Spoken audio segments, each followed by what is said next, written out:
your bent over back row, you're going to need your stretch band. So it should be a nice length so you can comfortably hold it at each end. You're going to position your feet on top of the stretch band, making sure the band runs under the balls of your feet. So where your feet are pushing down into the ground, your band is nice and secure. Make sure your hands are nice and level, so you haven't got one band longer, one side longer than the other. And you're going to stand up nice and tall. So we're softening through the knees, we're squeezing into the back of the body, keeping the hips nice and level, pulling in the belly, nice and tall, roll the shoulders back and down. The first thing we want to do is get into our hinge position, which is the same position we use for the deadlift. So we keep the knees soft, we're going to push the hips back, keeping the weight in the toes and the heels, and just bring your chest down so that your body is at about a 45-degree angle to horizontal. So halfway between vertical and horizontal.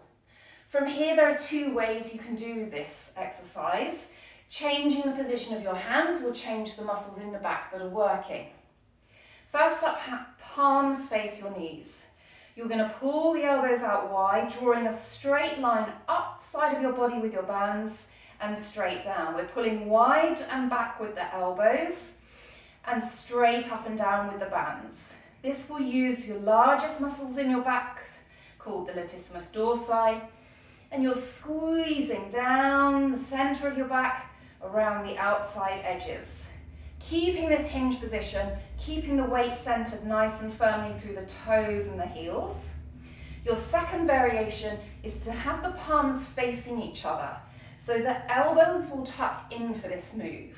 As you pull up, the elbows are going to stay close to the body, hands come to your lowest ribs, and then you're going to release to finish with the hands in front of your knees. Pulling nice and narrow with the elbows, and straight back down. And think about pulling the elbows back and up.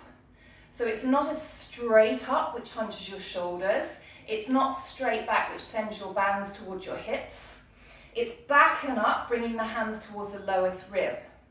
This narrow position will work the backs of the arms. It'll also work more into the muscles that run down either side of your spinal column. So really good for postural strength. Remembering to keep the belly button pulled into your abdomen, into your spine, all the time.